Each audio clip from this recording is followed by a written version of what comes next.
لله وكفى وسلام على عباده الذين اصطفى أما بعد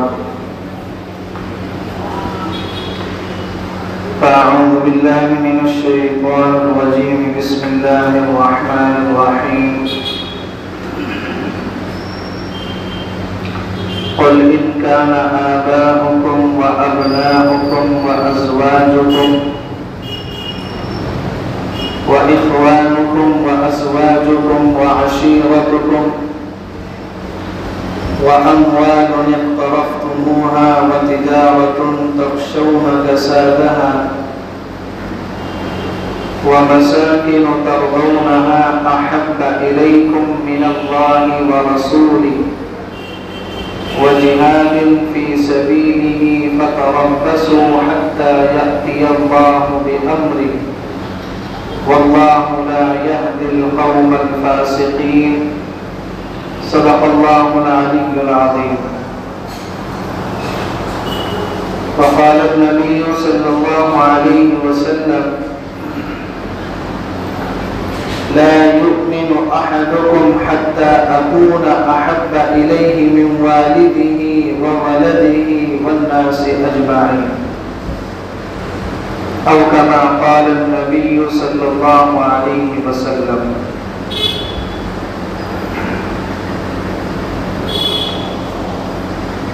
امام الانبیاء حضرت محمد مصطفیٰ صلی اللہ علیہ وسلم سے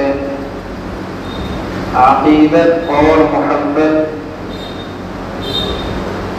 ہر مسلمان کے ایمان کا بنیادی جز ہے، یہاں تک کہ کوئی بھی آدمی اس وقت تک کامل ایمان والا نہیں ہو سکتا جب تک کہ اس کے نزدیک اللہ کے نبی کی ذات تمام چیزوں سے محبوب نہ بن جائے۔ آپ حضرات کے سامنے قرآن کریم کی میں نے ایک آیت تلاوت کی، سورہ توبہ کی یہ ایک آیت ہے، اور اللہ نے اس آیت میں اسی مضمون کو بیان فرمایا۔ کیا بیان فرمایا؟ قل ان کان آباؤکم، اے محمد صلی اللہ علیہ وسلم آپ لوگوں سے کہہ دیجئے کہ اگر تمہارے باپ وابناؤکم اور تمہارے بیٹے اور تمہاری اولاد واخوانکم اور تمہارے بھائی وازواجکم اور تمہاری بیویاں وعشیرتکم اور تمہارا خاندان واموال اقترفتموها اور تمہارا وہ مال جس کو تم کھونے سے ڈرتے ہو وتجارۃ تخشون کسادها اور تمہاری وہ تجارت جس کو تم کماتے ہیں اور اس کو بھی کھونے سے ڈرتے ہو۔ کیا آگے؟ احب الیکم من اللہ ورسولہ وجہاد فی سبیلہ، یہ تمام چیزیں اگر تمہیں اللہ اور اس کے رسول اور اللہ کے راستے میں جہاد کرنے سے زیادہ محبوب بن جائیں، یہ جتنی ابھی چیزیں گنوائی ہیں یہ تمام چیزیں اللہ اور اس کے رسول اور اس کے راستے میں جہاد کرنے سے زیادہ اگر یہ محبوب بن جائے فَتَرَبَّصُوا حَتَّى يَأْتِيَ اللَّهُ بِأَمْرِهِ، تو پھر تم اللہ رب العزت کے امر کا یعنی اس کے عذاب کا انتظار کرو۔ کیوں؟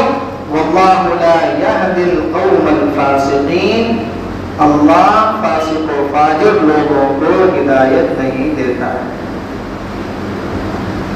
تو اگر آدمی کی نگاہ میں اس کے ماں باپ، اس کی اولاد، اس کے بہن بھائی، اس کی بیوی، اس کا خاندان، اس کا مال اور اس کی تجارت، وَمَسَاكِنُ تَرْضَوْنَهَا، اور وہ مکان جس کو وہ پسند کرتا ہے. یہ تمام چیزیں اگر آدمی کی نگاہ میں اللہ اور اس کے رسول سے بڑی ہوئی ہیں تو پھر آدمی کو اللہ کے عذاب کا انتظار کرنا چاہیے. اللہ کیا چاہتا ہے؟ اللہ یہ چاہتا ہے کہ یہ تمام چیزیں دوسرے نمبر پر ہوں. اللہ اور اس کے رسول کی محبت اور اس کے راستے میں جہاد کرنا یہ پہلے نمبر پر ہو. یہ تمام چیزیں کیا ہیں؟ دوسرے نمبر پر. کسی مضمون کو پیغمبر علیہ السلام نے حدیث میں بھی بیان فرما دیا. کیا فرمایا؟ لا يؤمن احدكم حتى اكون احب اليه من والده وولده والناس اجمعین. تم میں سے کوئی بھی آدمی اس وقت تک کامل ایمان والا نہیں ہو سکتا جب تک کہ میں اس کے نزدیک اس کے باپ سے، اس کی اولاد سے اور تمام چیزوں سے زیادہ محبوب نہ بن جاؤں. وہ آدمی کامل ایمان والا نہیں ہو سکتا. ماں باپ دوسرے نمبر پر، اللہ کے نبی کی محبت پہلے نمبر پر. اولاد کی محبت دوسرے نمبر پر، اللہ کے نبی کی محبت پہلے نمبر پر. تمام کائنات اور اس کی چیزیں اور تمام نعمتوں کی محبت دوسرے نمبر پر، نبی صلی اللہ علیہ وسلم کی محبت پہلے نمبر پر. اور اسی مضمون کو ایک واقعے سے بھی بتایا گیا اور سمجھایا گیا. صحابہ کرام فرماتے ہیں، حضرت عبداللہ بن مغفل رضی اللہ عنہ، کہ ہم اللہ کے نبی کے پاس بیٹھے ہوئے تھے اور اللہ کے نبی نے حضرت عمر فاروق کا ہاتھ تھاما ہوا. حضرت عمر فاروق رضی اللہ عنہ نے فرمایا، اے اللہ کے نبی، آپ مجھے اپنی جان کے سوا تمام چیزوں سے زیادہ محبوب ہیں. آپ مجھے اپنی جان کے سوا تمام چیزوں سے زیادہ محبوب ہیں. آپ صلی اللہ علیہ وسلم نے فرمایا، نہیں ہوگا. قسم ہے اس ذات کی جس کے قبضۂ قدرت میں میری جان ہے، تم اس وقت تک کامل مومن نہیں ہو سکتے جب تک کہ میں اس کے نزدیک اس کی جان سے بھی زیادہ محبوب نہ بن جاؤں. فَإِنَّهُ الْآنَ وَاللَّهِ لَأَنْتَ أَحَبُّ إِلَيَّ مِن نَفْسِي. حضرت عمر فاروق رضی اللہ عنہ نے فرمایا، اب اے اللہ کے نبی، آپ مجھے میری جان سے بھی زیادہ محبوب ہیں. تب اللہ کے نبی نے فرمایا، الآن یا عمر، ہاں اب تمہارا ایمان مکمل ہوا. تو یہ مضمون اللہ کے نبی نے ایک واقعے سے بھی بیان فرمایا کہ اللہ اور اس کے رسول کی محبت ایک مسلمان کی نگاہ میں پہلے نمبر پر ہونی چاہیے، بقیہ کائنات کی تمام چیزیں دوسرے نمبر پر ہونی چاہیے. اہمیت سب سے پہلے اللہ اس کے رسول کو ملے گی، بعد میں بیوی کو ملے گی، بچوں کو ملے گی، ماں باپ کو ملے گی اور تمام کائنات کو ملے گی. چنانچہ ایک صحابی فرماتے ہیں، ایک شخص اللہ کے نبی کی خدمت میں حاضر ہو اور خدمت میں حاضر ہو کر کہنے لگے، واللہ انی لأحب، اللہ کی قسم اے نبی مجھے آپ سے محبت ہے. دعویٰ کیا. پیغمبر علیہ السلام نے فرمایا، فانظر ماذا تقول، ذرا سوچو تم کیا کہہ رہے ہو. دعویٰ کرنا آسان نہیں ہے اتنا، دعوے پر دلیل چاہیے ہوتی نا. ہم لوگ صرف دعوے ہی کرتے ہیں، دلیل نہیں دیتے. دعویٰ کرتے ہیں کہ اللہ کے رسول سے محبت ہے، علی سے محبت ہے، حسین سے محبت ہے، حسن سے محبت ہے، رضی اللہ عنہم اجمعین. دلیل نہیں دیتے. دلیل کیا ہے؟ نمازیں پڑھو، روزے رکھو، سچ بولو، سود مت کھاؤ، اپنے پڑوسیوں کو مت ستاؤ، ماں باپ کی فرما برداری کرو.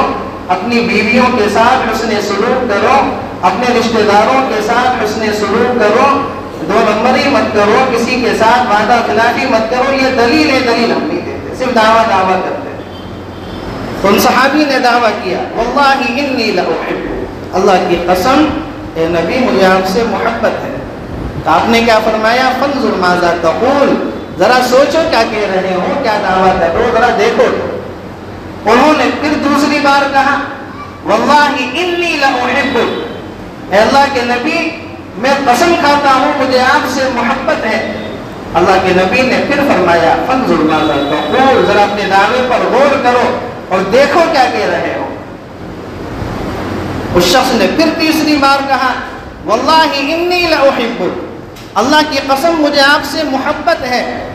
اب اللہ کے نبی نے فرمایا اچھا فأعد للفقر، مجھ سے محبت کا دعویٰ کرتے ہو تو پھر فقر و فاقہ کے لیے تیار ہو جاؤ، اس لیے کہ جو مجھ سے محبت کرتا ہے اس کی طرف فقر و فاقہ اتنی تیز چل کر آتا ہے کہ جتنی تیز سیلاب اپنی منزل کی طرف چل کر آتا ہے، اس سے بھی زیادہ تیز کیا ہے؟ فقر و فاقہ اس آدمی کی طرف چلتا ہے جو اللہ کے نبی سے حقیقی محبت کا دعویٰ کرتا ہے.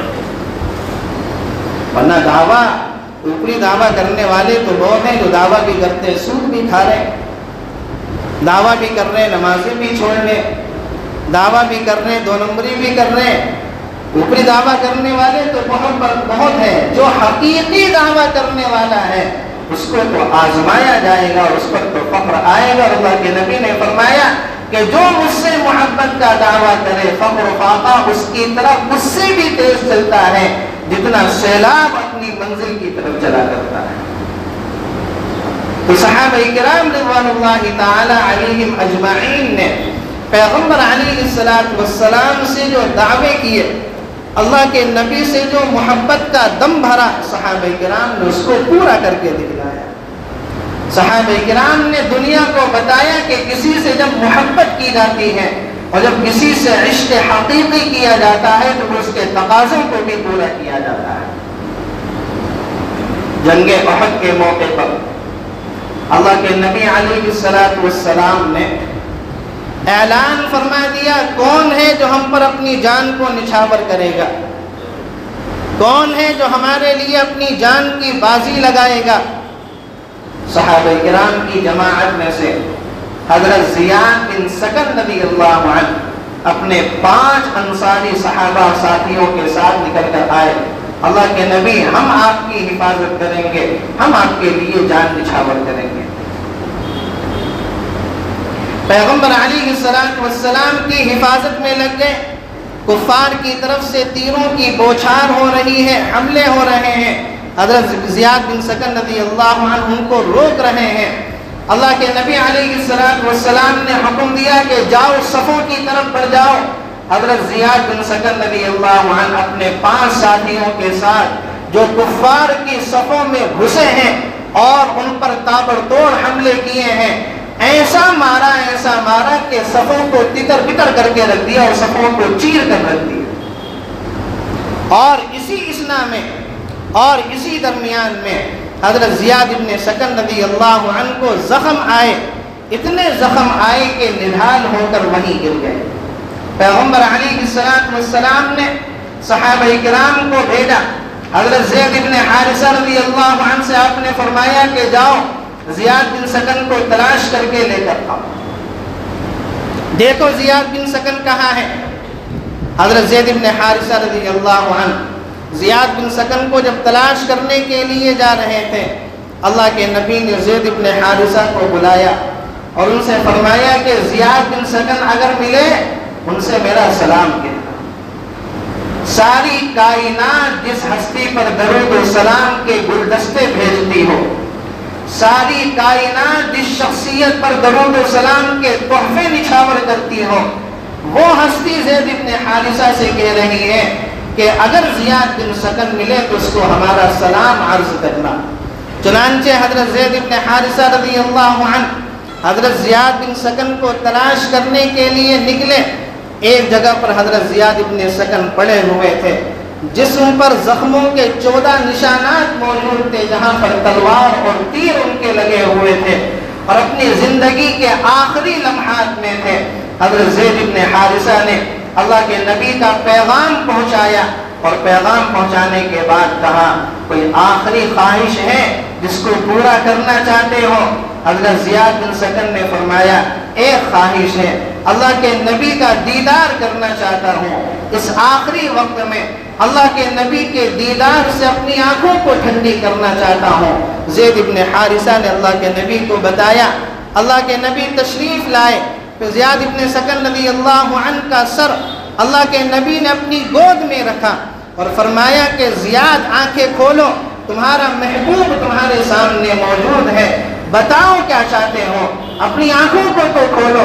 حضرت زیاد بن سکن رضی اللہ عنہ نے اپنی آنکھوں کو ہلکے سے کھولا، ہمت کر کے اپنے جسم کو پیغمبر علیہ السلام کی جھولی میں اور آپ صلی اللہ علیہ وسلم کی گود میں ڈال دیا اور فرمایا فزت ورب الکعبہ، الکعبہ کے رب کی قسم زیاد کامیاب ہو گیا، اور یہ الفاظ فرما کر اپنی جان اللہ کے حوالے کر دی اور اس دنیا سے رخصت ہو گئے۔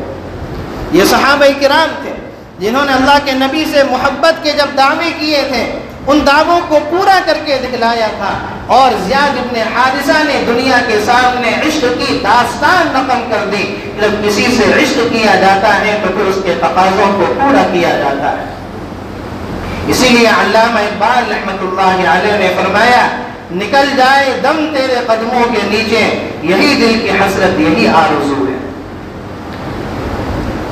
صحابہ کرام نے جیسا اللہ کے نبی سے عشق کیا تھا، آج یہ محبت کے کھوکھلے دعوے کرنے والے اور حرام محبت کو کرنے والے اور لڑکیوں سے باتیں کرنے والے اور نکاح نہ ہوا ہو اس کے علاوہ لڑکیوں سے گندی باتیں کرنے والے اور حرام محبت کو کرنے والے کیا جانے کہ عشق حقیقی کیا ہوتا ہے، عشق محبت کیا ہوتا ہے۔ محبت وہ ہوتی ہے جو صحابہ نے اپنے پیارے محبوب صلی اللہ علیہ وسلم سے کر کے دکھلائی ہے۔ طلحہ بن عبید اللہ رضی اللہ عنہ احد کے میدان میں پیغمبر علیہ السلام کی حفاظت میں لگے ہوئے ہیں۔ اپنے داہنے ہاتھ کو طلحہ بن عبید اللہ نے اللہ کے نبی کے لیے ڈھال بنا دیا۔ 18 تیر ان کے داہنے ہاتھ میں لگے، اتنا زخمی وہ ہاتھ ہو گیا کہ وہ ہاتھ ہمیشہ کے لیے شل ہو گیا، وہ ہاتھ ہمیشہ کے لیے ختم ہو گیا۔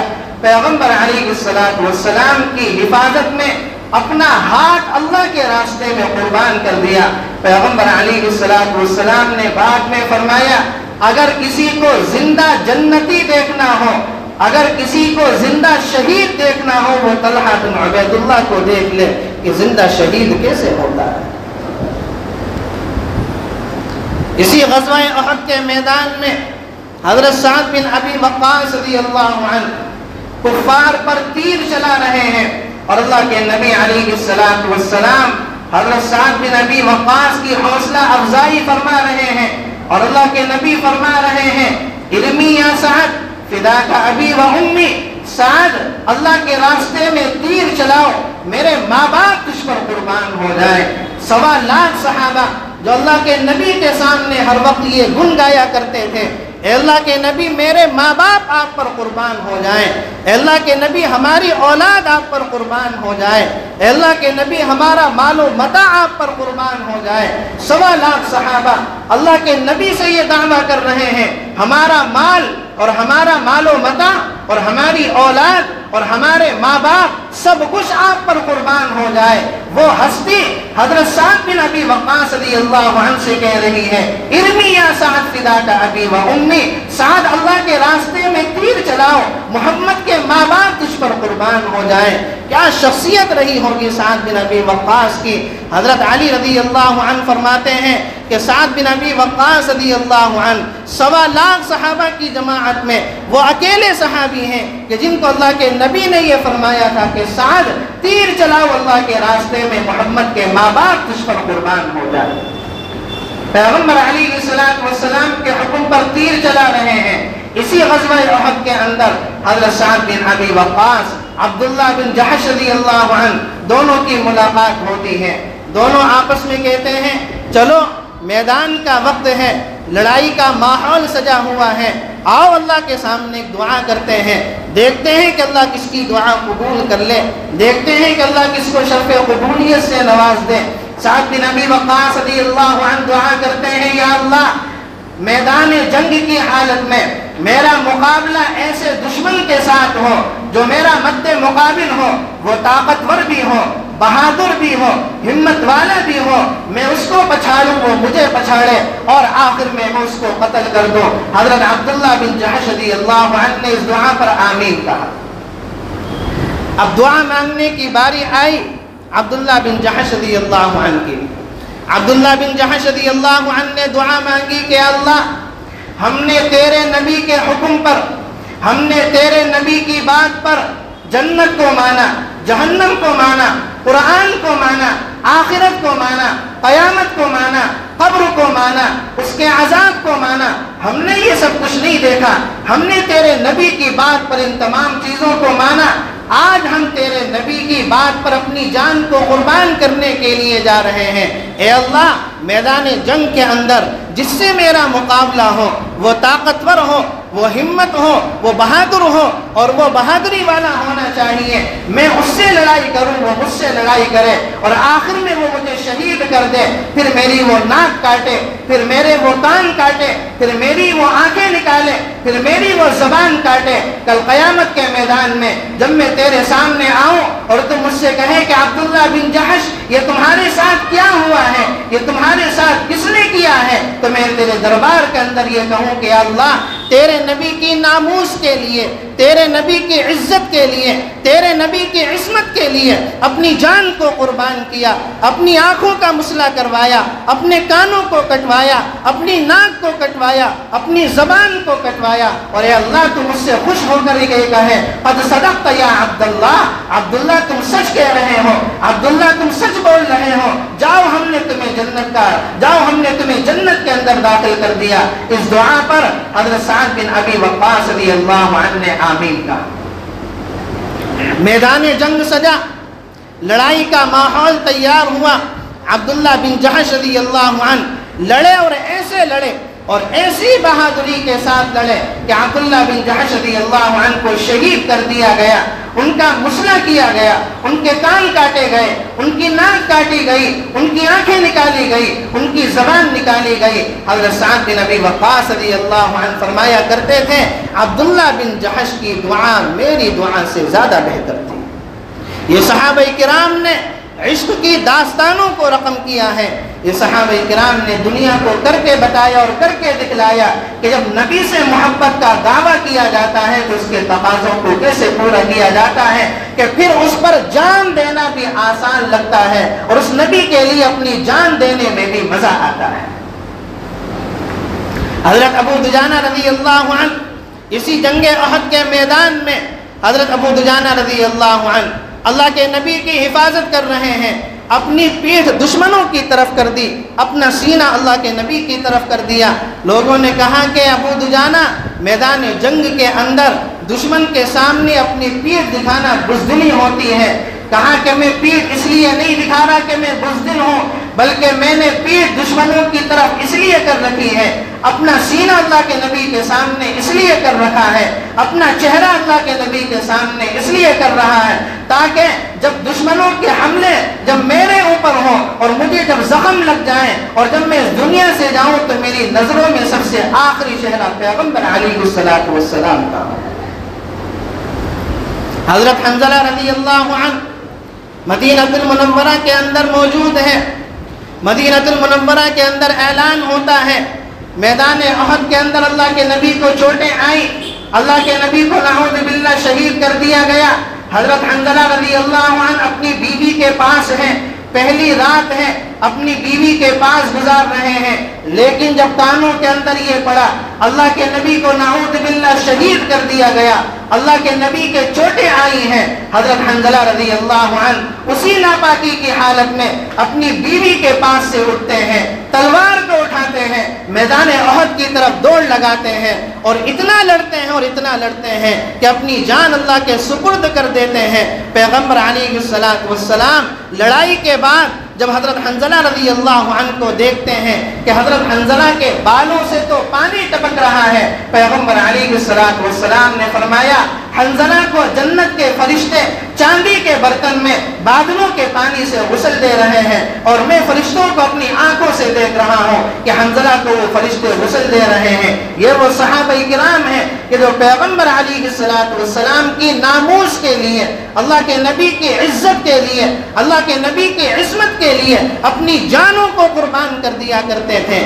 ایک ہم ہیں کہ ہم پیغمبر علیہ السلام سے محبت کے دعوے تو کرتے ہیں، جان دینا تو بہت دور کی بات ہے۔ نمازوں کی پابندی ہم سے نہیں ہوتی، روزوں کی پابندی ہم سے نہیں ہوتی، جھوٹ ہم سے نہیں چھوڑا جاتا، وعدہ خلافی ہم کرتے ہیں، سود ہم کھاتے ہیں، رشوت کا لین دین ہم کرتے ہیں، پڑوسیوں کو ہم ستاتے ہیں، ماں باپ کے ساتھ بدتمیزی ہم کرتے ہیں، بیویوں کے ساتھ بدتمیزی ہم کرتے ہیں، اپنے رشتہ داروں کو ہم ستاتے ہیں، اور کاروبار کے اندر دو نمبری ہم کرتے ہیں، اور اس کے بعد ہم دعویٰ کرتے ہیں کہ ہم تو اللہ کے نبی کے لیے اپنی جان قربان کر دیں گے۔ اتنا آسان ہے اللہ کے نبی کے لیے اپنی جان کو دینا، پہلے اس محبت کے تقاضوں کو تو پورا کر کے دکھلاؤ۔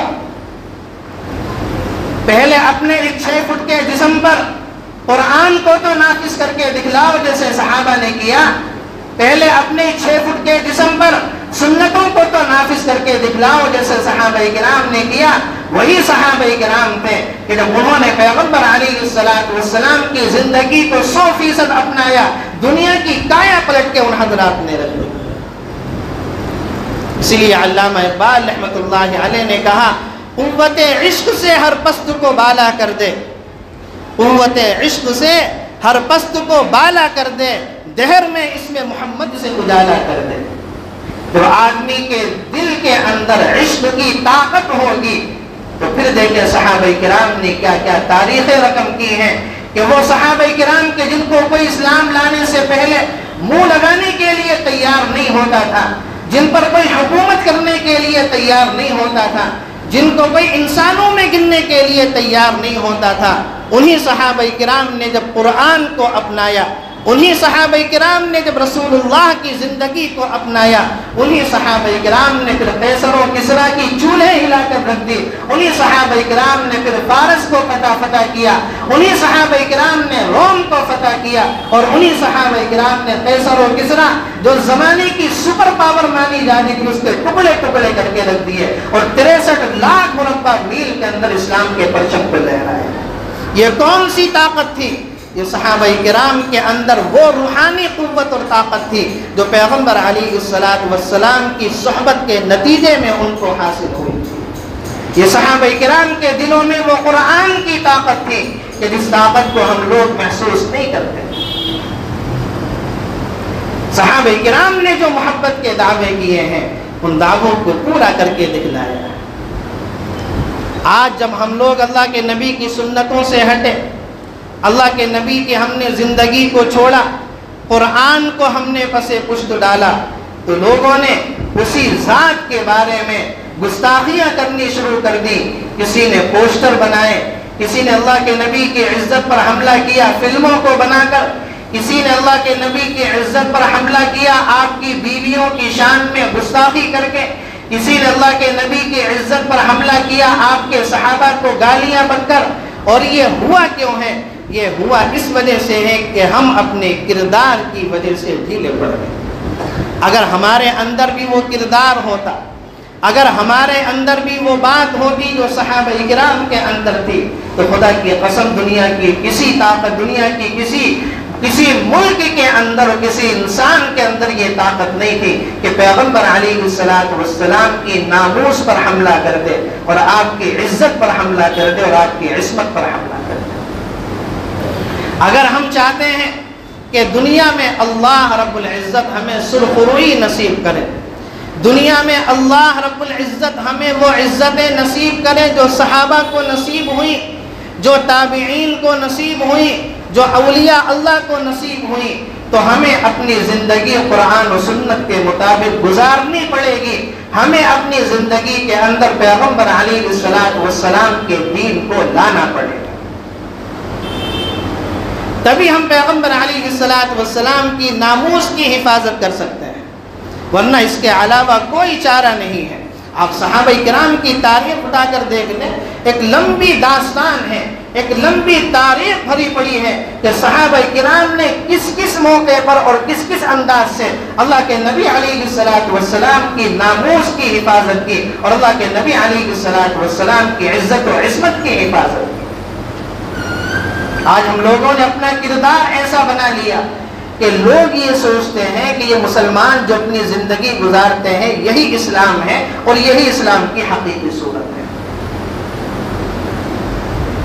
ہماری معاشرت کمزور ہوئی تو غیر مسلم ہمارے برابر میں پڑوس بننے کے لیے تیار نہیں ہے۔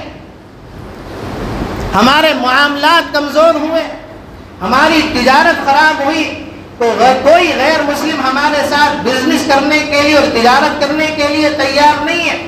ہمارے معاملات خراب ہوئے، کوئی آدمی ہمیں قرض دینے کے لیے تیار نہیں ہے۔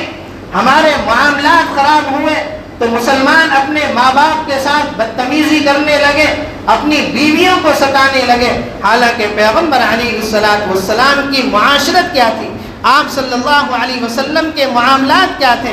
ایک زمانہ وہ تھا کہ جس زمانے کے اندر مسلمانوں کے معاملات 100% اللہ کے نبی کی سنتوں کے مطابق تھے، جس زمانے میں مسلمانوں کی معاشرت، ان کا رہن سہن اللہ کے نبی کی 100% سنتوں کے مطابق تھا، اس زمانے میں لوگ مسلمانوں کا پڑوس بننے کے لیے ترسا کرتے تھے اور یہ سوچا کرتے تھے کہ کسی نہ کسی طریقے سے ہمارا پڑوس مسلمان کے برابر میں ہو جائے۔